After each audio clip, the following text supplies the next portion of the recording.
Mia Alelí es el nombre ficticio de la pequeña que fue hallada sobre la calle Río Montelindo del barrio Valle Apuá de Lambaré, con apenas 2 días de nacida.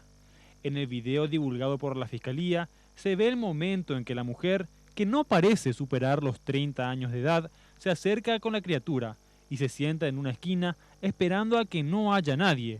10 minutos después, a las 10:16, cruza la calle y deja a la pequeña en un lugar con sombra, para posteriormente darse a la huida.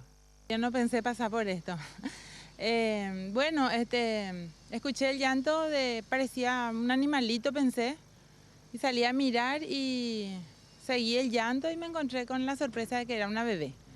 ¿Cómo la viste a esta niña? ¿Estaba bien, cuidada? Estaba bien, bien vestidita, abrigadita y muy bonita, rozagante. No sé si era por el frío de repente, ¿verdad? Pero se la veía bastante bien.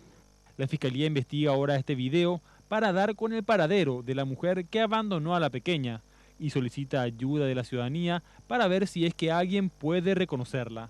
Violación del deber de cuidado, o sea, si tenemos que es el padre, la madre, ¿verdad? Es un vínculo y entonces el marco penal es bajo ciertamente, pero estamos en búsqueda de individualizarlo. Así es.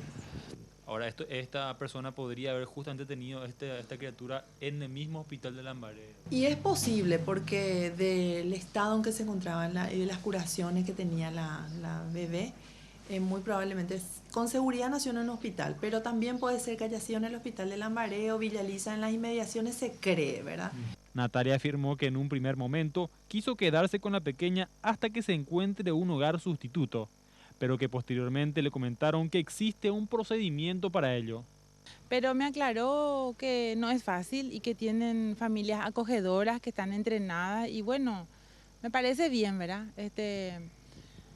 Yo pienso que lo mejor en este caso es que ellos hagan su trabajo de la mejor manera posible para el bienestar de la niña en este caso. La pequeña actualmente continúa internada mientras se le realizan estudios, pero los médicos afirmaron que se encuentra en óptimas condiciones.